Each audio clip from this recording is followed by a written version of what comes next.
9वां श्लोक हो चुका था। 10वें श्लोक से हम लोग आज पढ़ेंगे ना। तो लिखा है यहाँ देखिए, 9वें श्लोक को जोड़ते हुए हम आगे चलेंगे। ठीक, लिखा है काश्यपः भो भो सन्निहितास तपोवन तरवा ना, तपोवन तरवा। ये महर्षि कण्व कह रहे हैं कि हे उपस्थित तपोवन के वृक्ष हूँ, आज शकुंतला अपने पति के गृह मतलब घर जा रही है, इसलिए सर्वैः अनुज्ञायताम, आप सभी क्या करें, आदेशित करें, अपनी अनुमति प्रदान करें ना। तो अब अगला श्लोक खोल लीजिए आप लोग।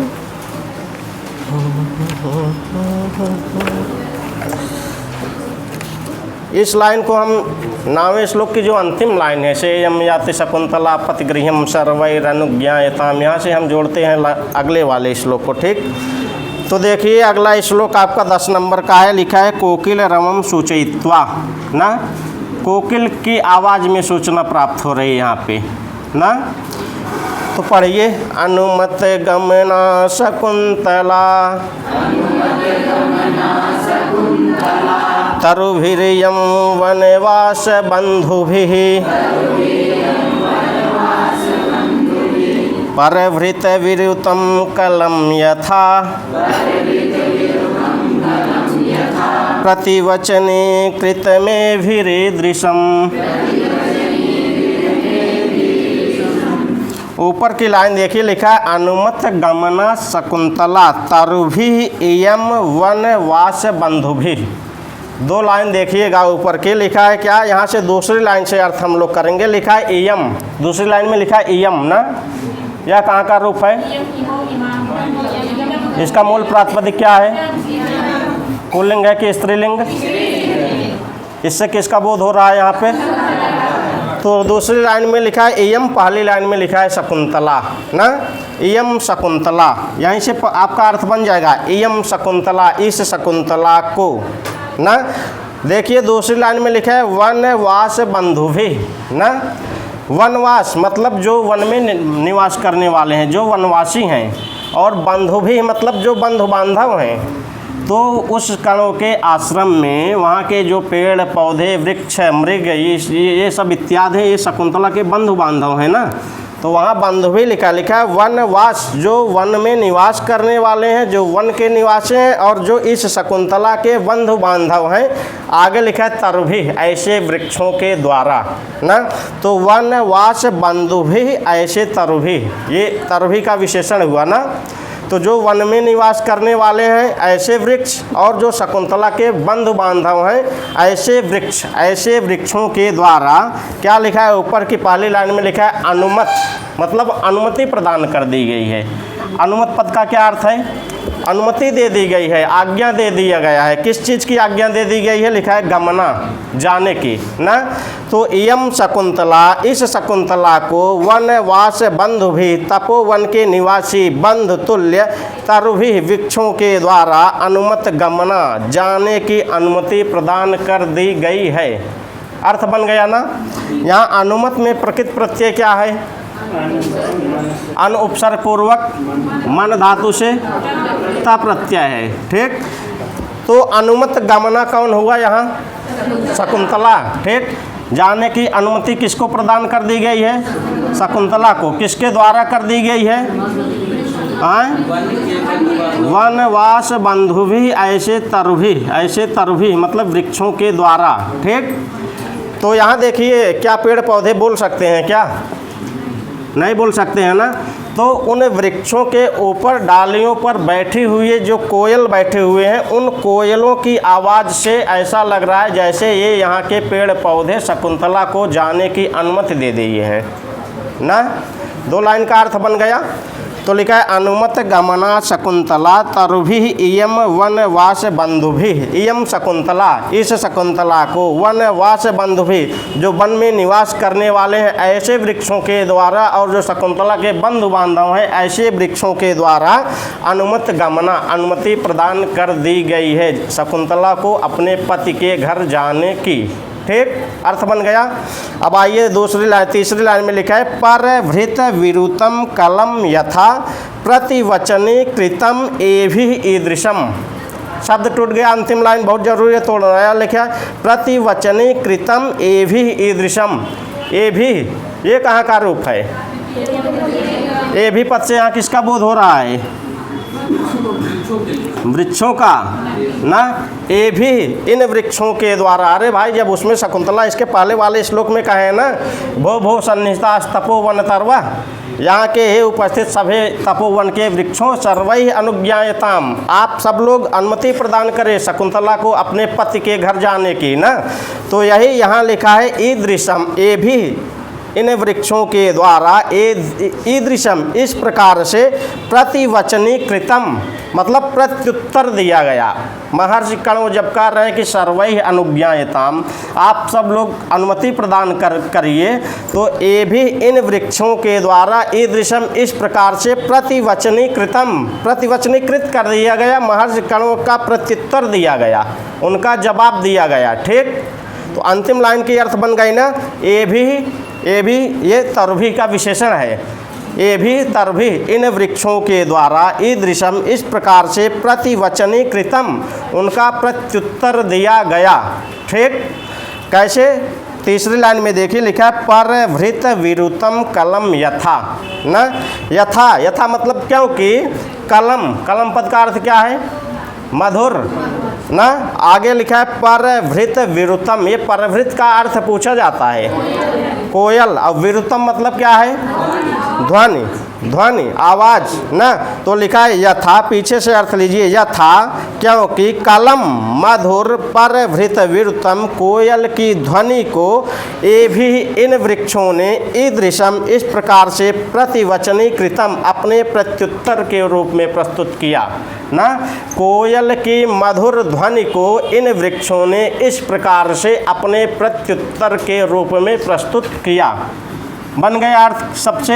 ये भी पद से वृक्षों का बोध होगा। ठीक, ये वृक्ष जो हैं उस कण्व के आश्रम के जो वृक्ष थे, ये कोयल की ध्वनि से, कोयल की कैसी ध्वनि है? लिखा है कलम, मधुर ध्वनि से ना। कोयल की मधुर ध्वनि से ना, जो वहाँ महर्षि कण्व कहते हैं सर्वैः अनुज्ञायताम, उसका प्रत्युत्तर दे दिए। ठीक, तो वृक्ष किसकी ध्वनि से अपना प्रत्युत्तर दिए हैं? कोयल की मधुर ध्वनि से। ठीक, इसमें कौन सा छंद है? अपर वक्र छंद है ना। अच्छा, विज्ञान शाकुंतल का मध्यनांदी कौन सा श्लोक है? मध्यनांदी यही है। कोई कोई विद्वान इसको मानते हैं, कोई कोई अगला वाला मानते हैं। ठीक, आप लोगों को देखिए अब ऑप्शन के हिसाब से करना है। बहुत सारे लोग इसको भी मानते हैं और बहुत सारे लोग जो अगला श्लोक इसके बाद आने वाला है उसको भी मान रहे हैं। ठीक, तो ये श्लोक देखिए बहुत इम्पॉर्टेंट एग्जाम की दृष्टि से तो हम नहीं कहेंगे, लेकिन इसमें जो परभृत शब्द है ये बहुत इम्पॉर्टेंट है एग्जाम की दृष्टि से। ठीक, पूरी लाइन दे के पूछा जाएगा यहाँ परभृत का अर्थ क्या है। आप लोगों को एक चीज़ बता दें, जो हलंत और विसर्ग की बात है, ये है परभृत ना, और एक है परभृता। इसमें हलंत नहीं है, इसमें हलंत है। ठीक, इसका मतलब होता है कौवा। क्या होगा? इसका मतलब क्या है? कोयल। इतना अंतर है हलंत और विसर्ग का संस्कृत में। ठीक, इसको आप लोग जानते रहिए। परभृत, ये भी तो परभृत है, इसमें हलंत नहीं लगा है, इसमें हलंत लगा है था में केवल इतना। अरे तो घूम गई पेन, बाकी वो पर है, परभृत। तो ये वाला श्लोक सब तक पहुंच गया।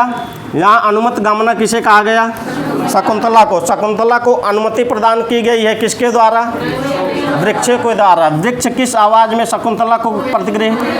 कोयल की मधुर आवाज़ में। ठीक, यहाँ ये भी पद से किसका बोध होगा? शकुंतला के बंधु बांधव कौन है? वन में निवास करने वाले कौन हैं?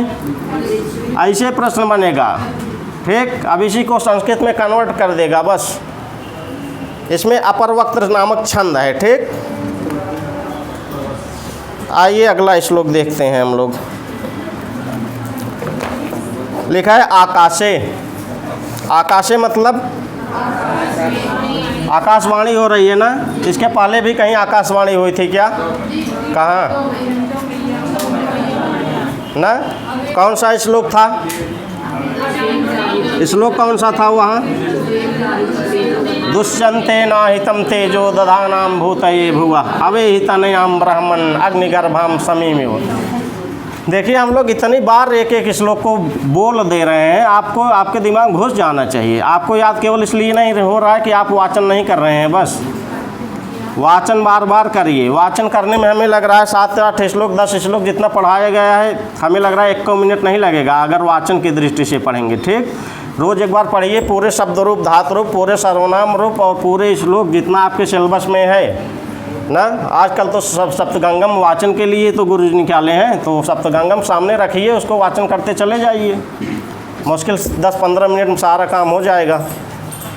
चलिए अगला श्लोक देखिए, पढ़िए। रम्यांतरः कमलिनी हरितैशरोभिः छायाद्रुमैः नियमितार्कमयोखतापः भूयात् कुशेशय रजो मृदुरेणुरस्या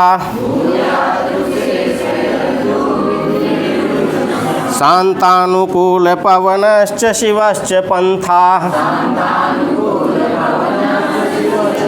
बहुत इम्पॉर्टेंट सूक्ति है अंतिम लाइन, बहुत ही इम्पॉर्टेंट है, बहुत बार पूछी जा चुकी है। ठीक, तो देखिए लिखा है रम्यांतरः कमलिनी हरितैः सरोभिः छाया द्रुमैः नियमित अर्कमयूखतापः भूयात् कुशेशय रजो मृदु रेणुः अस्याः शांतानुकूल पवनः च शिवः च पंथाः। ना, शब्द टूट गया सबसे। यहाँ तीसरी लाइन में देखिए लिखा है अस्याः, अंतिम में क्या लिखा है? अस्याः, और अंतिम लाइन में लिखा है पंथाः। अस्याः पंथाः, तीसरी की पहली लाइन, तीसरी लाइन के सबसे पहले लिखा है भूयात् ना। अस्याः इस शकुंतला का पंथाः मार्ग भूयात् होवे, बस इतना ही है श्लोक। इस शकुंतला का मार्ग होवे, अब कैसा मार्ग होवे वही बताए हैं सारी लाइन में। ठीक, इतना ही है इसका मूल जो अर्थ है। अस्याः इस शकुंतला का पंथाः मार्ग भूयात् होवे, बन गया ना। ये भूयात् कहाँ का है? हाँ, रूप कैसे चलेगा?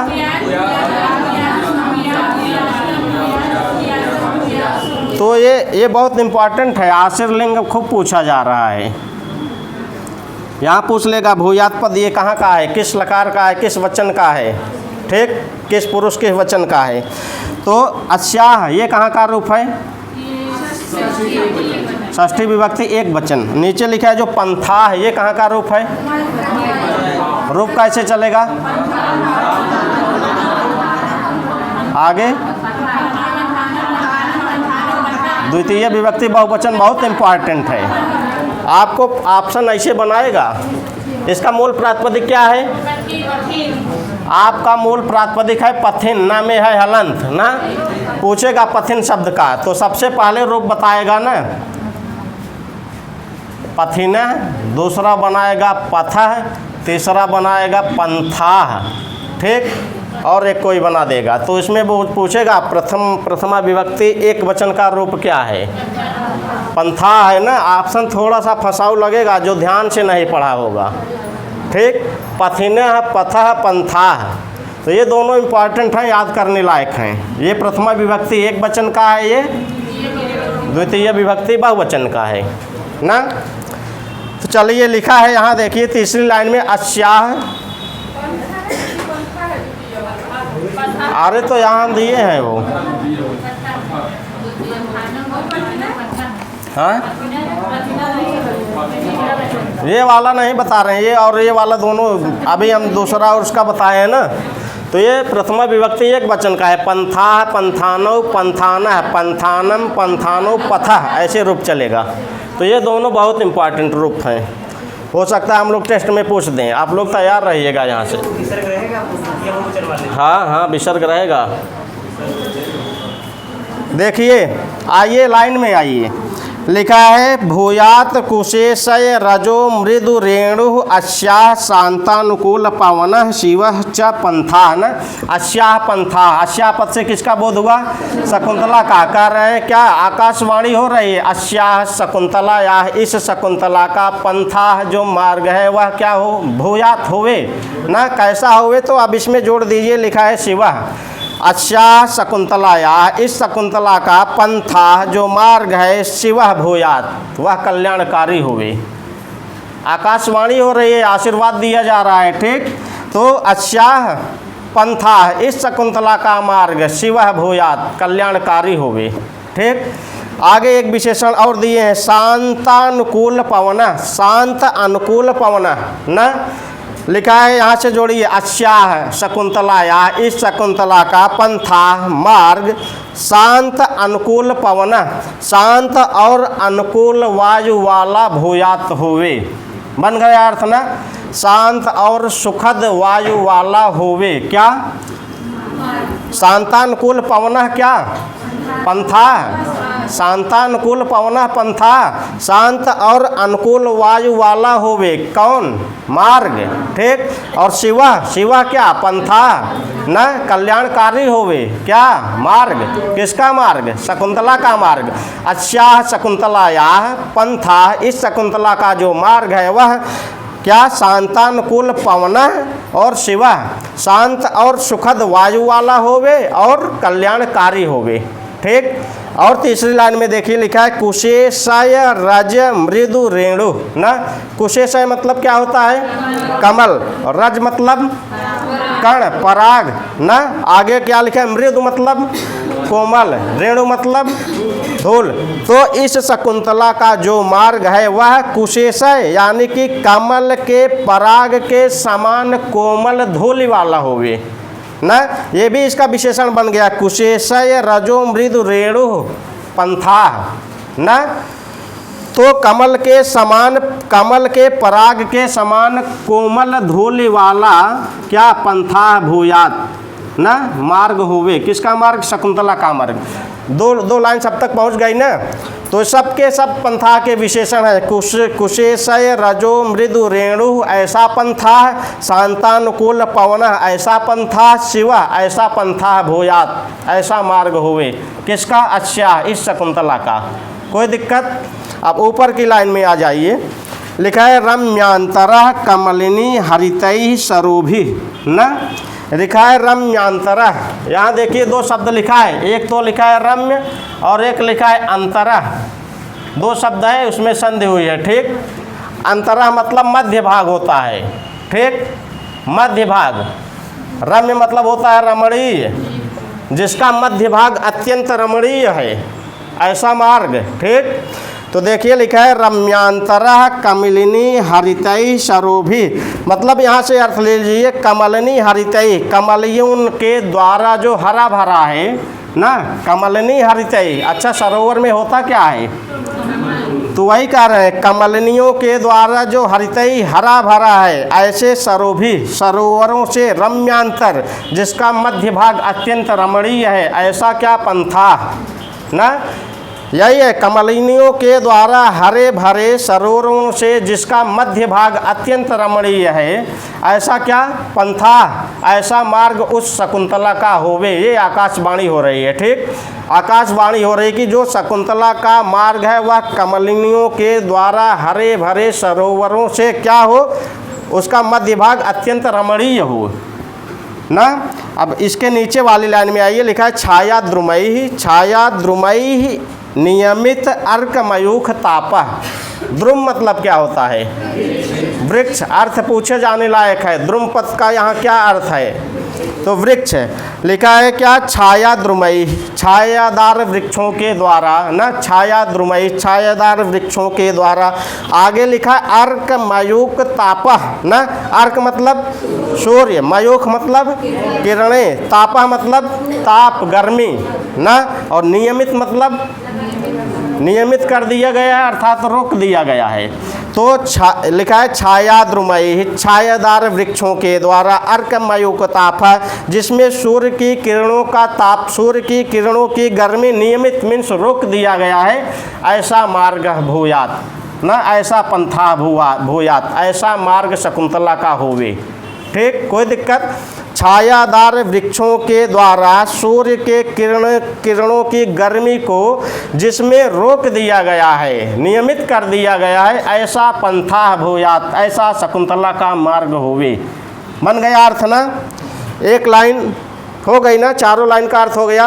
तो पढ़िए एक बार, देखिए लिखा है रम्यांतरः कमलिनी हरितै सरोभि छाया द्रुमैः नियमित अर्कमयूख तापः भूयात कुशेशय रजो मृदु रेणुरस्या शांतानुकूल पवनश्च शिवश्च पंथा। इसमें छंद पूछा जाता है, शांतानुकूल पवनश्च शिवश्च पंथा, किसका कथन है ये? आकाशवाणी हो रही है, ध्यान देने की बात है यहाँ। ठीक, कथन पूछ सकता है, किसका कथन है? तो आकाशवाणी हो रही है, सीधे लिखा है ऊपर आकाश से शकुंतला अपने पति के घर जा रही है, आशीर्वाद दिया जा रहा है। ठीक, शकुंतला तो प्रकृत कन्या है ना, तो प्रकृत के द्वारा भी शकुंतला को आशीर्वाद दिया गया यहाँ ना। तो अंतिम लाइन यही है, अस्या पंथा, इस शकुंतला का मार्ग भूयात मीन्स होवे, कैसा कैसा होवे? तो लिखा है शांतानुकूल पवन, शांत और अनुकूल वायु वाला होवे, शिव कल्याणकारी होवे, कुशेशय रजो मृदु रेणु, कमल के पराग के समान कोमल धूलि वाला होवे, और कैसा होवे? कमलनी हरितै सरोभि रम्यांतरा, कमलनियों के द्वारा सरोवरों से जिसका मध्य भाग क्या हो गया? अत्यंत रमणीय है ना, मतलब सरोवरों के मतलब उसका जो मध्य भाग है जिससे शकुंतला जाएगी वह अत्यंत रमणीय होवे, ऐसा कहने का मतलब। ठीक, और यहाँ लिख दिए छायादार वृक्षों के द्वारा सूर्य की किरणों के ताप को रोक दिया गया है जिस मार्ग में, ऐसा शकुंतला का मार्ग होवे। कोई दिक्कत? तो यहाँ आपका वसंत तिल का छंद है, अंतिम लाइन यही पूछी जाती है बार बार, सूक्ति वाक्य है, किसका कथन है, कौन सा छंद है। ठीक, किस ग्रंथ से है या किस कवि से संबंधित है, किस प्रकरण में आया हुआ है, अभिज्ञान शाकुंतल के किस अंक में है, यही सारे प्रश्न हो सकते हैं। ठीक, तो अंतिम लाइन एकदम मोस्ट इम्पॉर्टेंट है, उसको आप लोग टिक करके इसको जरूर याद करिए। फिर नीचे लिखा है सर्वे सविस्मयम आकर्णयन्ति ना, सब लोग आश्चर्यचकित हो करके क्या करते हैं? सुनते हैं। आगे आ जाइए। अब गौतमी यहाँ से अपना कथन प्रारंभ कर रही है, लिखा है गौतमी कह रही है जाते पुत्री, किसके लिए आया यहाँ जाते? शकुंतला अपने पति के घर जा रही है, उसको आशीर्वाद दिया जा रहा है। तो अब गौतमी क्या कर रही है? कह रही जाते पुत्री ज्ञाति जन स्निग्धाभि अनुज्ञात गमना अशि तपोवन देवताभि प्रणम भगवती ना। तो इसको आप इसके साथ जोड़िए, लिखा है ज्ञाति जन स्निग्धाभि, इसको जोड़ दीजिए तपोवन देवताभि के साथ, ये विशेष विशेषण हो गए ना। अच्छा, ज्ञात जन कौन कौन लोग हैं? ज्ञात मतलब जिसके बारे में हम लोग अच्छे से जानते हैं, जो अपने बंधु बांधव हैं, जो अपने कुटुंबी जन हैं ना, हिंदी में यही लिखा है ना, कुटुंबी जन। तो लिखा है ज्ञात स्निग्ध, ज्ञात जन मतलब जो अपने बंधु बांधव हैं, जो अपने कुटुंबी जन हैं, ऐसे कुटुंबी जनों के समान स्निग्धाभि, जो प्रेम करने वाले हैं ना। स्निग्धाभि मतलब प्रेम, जो अपने बंधु बांधव के समान, जो अपने परिवार के समान, जो अपने कुटुंबी जनों के समान स्निग्धाभि प्रेम करने वाले हैं, ऐसे तपोवन देवता भी, ऐसे तपोवन के वृक्षों के द्वारा। बीच में लिखा है अनुज्ञात गमना अशि, अनुज्ञात मतलब अनुमति प्रदान कर दी गई है, गमना अश तुमको जाने के लिए। ठीक, शकुंतला से ये गौतमी कह रही कि जो अपने बंधु बांधव के समान प्रेम करने वाले हैं, ऐसे तपोवन के वृक्षों के द्वारा तुमको जाने के लिए अनुमति प्रदान कर दी गई है। बन गया अर्थ ना। यहाँ अनुज्ञात पद का अर्थ क्या है? अनुज्ञात जो लिखा है, अरे यहाँ लिखा है ना ज्ञात जन स्निग्धाभि अनुज्ञात गमना अशि, अनुज्ञात मतलब अनुमति प्राप्त हो गई है, अनुमति। ठीक, किसकी अनुमति? आगे लिखा है गमना, गमन करने की अर्थात जाने की ना। तो शकुंतला को अनुमति प्रदान कर दिया गया है किसके द्वारा? तपोवन देवता भी तपोवन के देवताओं के द्वारा। देवता शब्द पुल्लिंग है कि स्त्रीलिंग है? स्त्रीलिंग है। तो तपोवन के देवियों के द्वारा तुमको जाने की अनुमति प्रदान कर दी गई है। वो तपोवन की देवियां कैसी हैं? ज्ञाति जन स्निग्धा भी हैं, ठीक। वो अपने बंधु बांधव के समान प्यार करने वाली हैं, प्रेम करने वाली हैं। ऐसे तपोवन की देवियों के द्वारा तुमको जाने की अनुमति प्रदान कर दी गई है, ठीक। नीचे आ जाइए, लिखा है प्रणम भगवती ना, मतलब भगवती ये शकुंतला के लिए आए। गौतमी कर रही है देवी शकुंतला प्रणाम, इनको प्रणाम करिए, इन वन की देवियों को प्रणाम करिए ना। अब अच्छा, जब किसी को जाने की अनुमति प्रदान कर दी जाती है तो लास्ट टाइम क्या होता है? वह प्रणाम किया जाता है। प्रणाम करने के बाद सब लोग चले जाते हैं ना।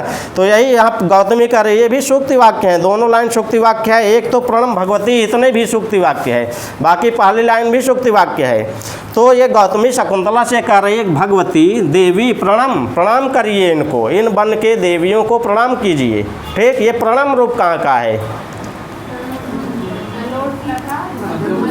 हाँ, जहाँ आदेश दिए जाए लोट लकार मध्यम पुरुष एक वचन। कौन सी धातु है प्रणम में?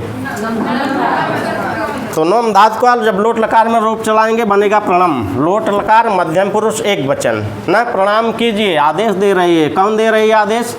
गौतमी दे रही है। किसको दे रही है? शकुंतला को। क्या कर रही है? प्रणम भगवती, ये देवी इन लोगों को प्रणाम कीजिए ना। क्यों प्रणाम कीजिए? क्योंकि ये आपके बंधु बांधव के समान प्रेम करने वाले हैं आपको, ठीक। ये आपके बंधु बांधव हैं, ये आपको जाने की अनुमति दे दी है, इसलिए इनको प्रणाम कीजिए। नीचे देखिए लिखा है शकुंतला सा प्रणामम ना, प्रणाम सहित शकुंतला प्रणाम कर ली है। फिर क्या है? परिक्रम्य, घूम करके वन की देवियों को शकुंतला प्रणाम की है। उसके बाद परिक्रम्य, घूम करके जनांतिकम, जनांतिक मतलब क्या होता है? हाथ की ओट। जनांतिक अपवारित 10 रूप, हम लोग 10 रूपों पढ़ाएंगे, उसमें अच्छे से पढ़ाएंगे। जनांतिक मतलब ऐसे कर की है, वो त्रिपता का कारण, ये जनांतिक है। ऐसे अंगुली की है, ऐसे घूम करके प्रियमदा से कर रही, प्रिय सखी प्रियमवदे, ऐसा कर रही है, ठीक। अपवारित होता है ऐसे पूरी तरह से ढक लेगी, पूरी तरह से मुड़ी घुमा लेगी ना। तो 10 रूपक का विषय है, अपने प्रकरण में है, उसको वहाँ अच्छे से बताएंगे। तो ये ऐसे की है शकुंतला, कर रही है प्रिय सखी प्रियमवदे, प्रियमदा से कर रही है ना। हाँ, हला प्रियमवदे, हे सखी प्रियमवदे, आर्य पुत्र दर्शनोत्सुकाया न अपि आश्रम पदम परित्यजंत्या दुखेन में चरणौ पुरतः प्रवर्तते। तो यहाँ से अर्थ देखिए, लिखा है हला प्रियम्बदे, हे सखी प्रियम्बदे, आर्य पुत्र दर्शन उत्सुकाया ना। आर्य पुत्र, यहाँ देखिए आगे अप लिखा है, इसको भी इसी में जोड़ लीजिए। मतलब आर्य पुत्र किसे कहा गया यहाँ? दुष्यंत के लिए। शकुंतला कह रहे कि अपने पति की अपने पति के दर्शन की उत्सुकता भी है मुझे ना। तो अपने पति के दर्शन की उत्सुकता होने पर भी आश्रम पदम, इस आश्रम स्थान से परित्यज्यंत्या लिखा है ना, इस आश्रम स्थान को क्या त्याग कर, छोड़ करके जाते हुए क्या दुखेन, बड़े दुख के साथ में चरणों, मेरे दोनों चरण क्या हो रहे? पुरतः प्रवर्तते, मतलब अपने पति से मिलने की उसको उत्सुकता भी है ना। अपने पति से मिलने की उत्सुकता होते हुए भी इस आश्रम स्थान को छोड़कर जाते हुए क्या हो रहा है? मेरे जो ये कदम हैं, जो मेरे ये दोनों चरण हैं, बड़े दुख के साथ पुरतः प्रवर्तते ना, आगे की तरफ प्रवर्तित हो रहे हैं, आगे की तरफ बढ़ रहे हैं ना। यहाँ में पद से किसका बोध होगा? यहाँ चरणों में कौन सी विभक्ति है? प्रथमा विभक्ति द्विवचन, 2 चरण है, एक चरण तो है नहीं ना। तो यहाँ इसलिए लिखा है चरणौ, में चरणौ, मेरे दोनों चरण पुरतः प्रवर्तिते ना। ये मतलब आगे बढ़ रहे हैं। कैसे आगे बढ़ रहे हैं चरण? दुखेन, दुख के साथ, बड़े दुख के साथ मेरे दोनों चरण आगे बढ़ रहे हैं ना। क्यों लिखा है ना, मतलब अपने पति से इसको मिलने की उत्कंठा भी है और ये आश्रम स्थान छोड़ते हुए उसको दुख भी है। आश्रम स्थान छोड़ने का दुख भी है, अपने पति से मिलने की उत्सुकता भी है। यहाँ दो बात कही जा रही है ना, अपने पति से मिलने की उत्सुकता होते हुए भी इस आश्रम स्थान को छोड़ते हुए बड़े दुख के साथ मेरे दोनों चरण आगे बढ़ रहे हैं ना। आगे आ जाइए, क्या लिखा है फिर प्रियंवदा उसका जवाब देती है, लिखा है न केवलम तपो वन विरह कातरा सख्येव ना। तो क्या लिखा है, न केवलम तपो वन विरह कातरा सख्येव। यहाँ सख्येव में संधि हुई है, कौन सी संधि हुई है? हाँ, यण हुई है, पक्का है। हाँ, इसका अच्छा संधि विच्छेद क्या होगा? हाँ,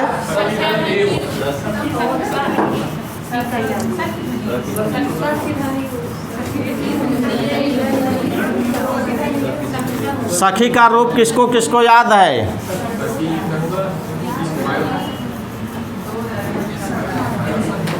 देखिए, हम लोग शब्दरूप धातुरूप की क्लास अलग से स्पेशली चला रहे हैं, आज से नहीं। जब यूजीसी की बात शुरू की है हम 1 जनवरी 2 जनवरी से, तभी से ही अभी तक आप लोगों का शब्दरूप धातुरूप तैयार नहीं हुआ, जबकि ज़्यादा शब्दरूप धातुरूप नहीं है टीजीटी के सिलेबस में। आप लोग उसको याद करिए। यहाँ है आपका सखी धन एव, ई धन ए बराबर क्या होगा? ई धन ए बराबर क्या होगा?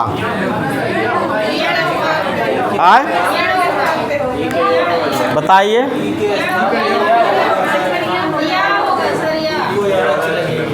फंसावे विद्या तो ऐसे फंसाइए है सबके। देखिए, चाहे यहाँ सखी एक सखी है, ई के स्थान पे क्या हुआ? ये या कहाँ गया और ये या कहाँ आया? ये कहाँ आया? आधक है, क्या बन गया? वही वहाँ लिखा है ना, सेम ऐसे ही है एकदम, दिक्कत नहीं है ना। अब देखिए लाइन लिखा है यहाँ, न केवलम तपोवन विरह कातरा। कातरा पद का अर्थ पूछे जाने लायक है। कातरा मतलब दुखी ना, दुख। लिखा है न केवलम तपोवन विरह कातरा सखी इव ना। तो तपोवन के विरह से दुखित, कातर मतलब यहाँ दुख, तपोवन विरह कातरा, तपोवन के विरह से दुखित, केवलम सखी एव, केवल हमारी सखी ही न नहीं है। ऐसा कौन कह रहा है? प्रियंवदा कह रही है। सूक्ति वाक्य है, प्रियंवदा अपने सखी शकुंतला से कह रही है। जब शकुंतला का ये कह रही है, देखिए यहाँ ऊपर की लाइन जोड़ देंगे अच्छे से बन जाएगा।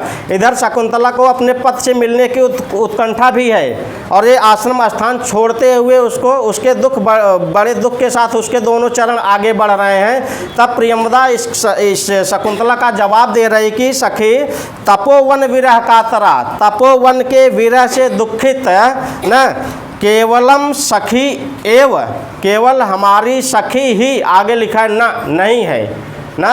यहाँ सखी पद से किसका बोध होगा? शकुंतला का बोध होगा। प्रियंवदा करे इस तपोवन के विरह से दुखित केवल हमारी प्रिय सखी शकुंतला ही नहीं है ना, और लोग इससे दुखित हैं। तो कौन कौन से? आगे देखिए लिखा है, त्वया उपस्थित वियोगस्य तपोवनस्य अपि तावत समवस्था दृश्यते ना। त्वया उपस्थित वियोगस्य, त्वया पद से किसका बोध हुआ? यहाँ शकुंतला का। लिखा है त्वया उपस्थित, तुम्हारे इस विदाई के समय में उपस्थित, क्या? आगे लिखा है वियोगस्य ना।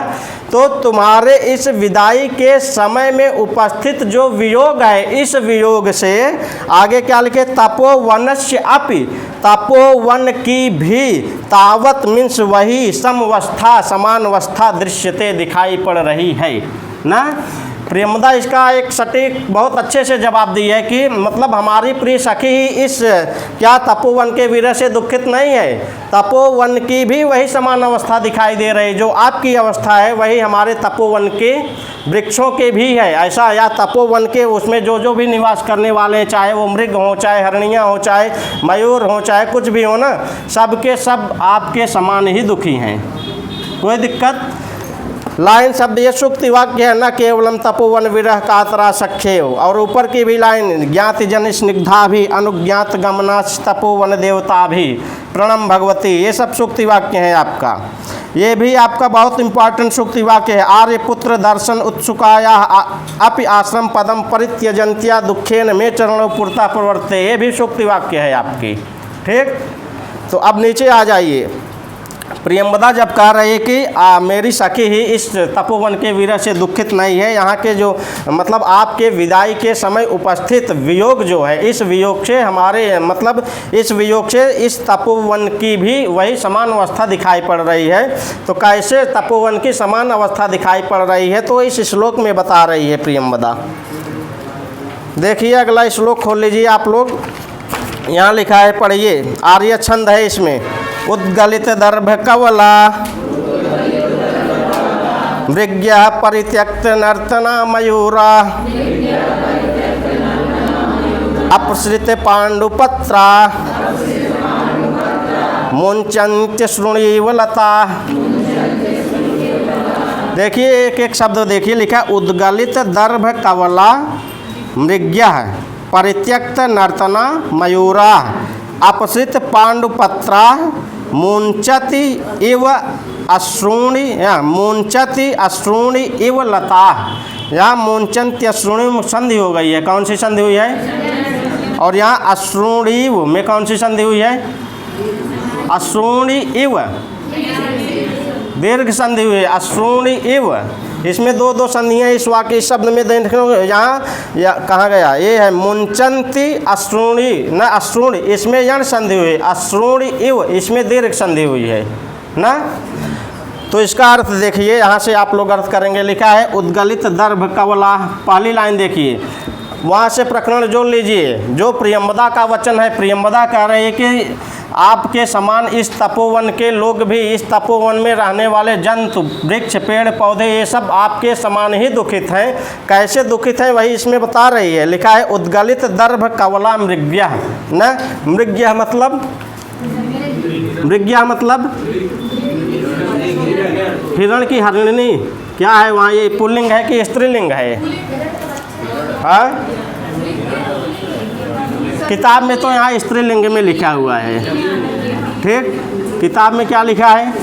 क्या कोई शकुंतला वहाँ पुल्लिंग से नहीं खेल रही है, स्त्रीलिंग से ना। यहाँ देखिए लिखा है क्या? मृग्यः, ये हरिणियाँ, मृग्यः ये प्रथमा विभक्ति बहुवचन का रूप है। लिखा है मृग्यः, यहाँ की जो हरिणियाँ हैं। उद्गलित दर्भ कवला, दर्भ मतलब क्या होता है? कुश। कवला मतलब क्या है? यहाँ कौर ना, जिसको यहाँ क्या कह रहे हैं? ग्रास ना, कौर। कौर जैसे हम लोग कहते हैं ना एक कौर खाई ले। अच्छा, कवल उसको कहा जाता है जो मुंह में आधा चबाया गया होता है, आधा नहीं चबाया गया होता है, वो कवल है।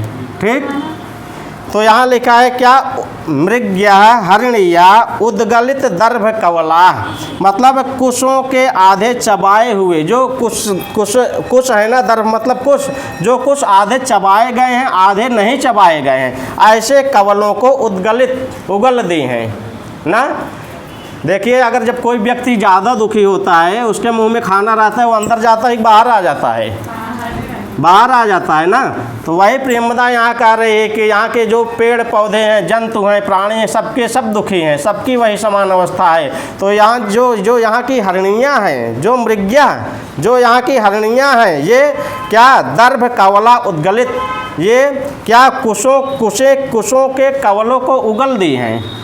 ठीक, इम्पॉर्टेंट है, लिख लीजिए, यहाँ से प्रश्न आपका आएगा। तो यहाँ की हरिणियाँ क्या कर रही हैं? ये चबाए हुए कुशों को उगल दी हैं ना। उद्गलित दर्भ कवला कौन? मृग्या ना। चबाए हुए कुशों को उगल दिया जा रहा है, किसके द्वारा? हरिणियों के द्वारा ना। मृग्या, वहाँ की जो हरणियाँ हैं वह दर्भ कवला मतलब चबाए हुए जो कुश हैं उस कुश के कवलों को उद्गलित उगल दी हैं।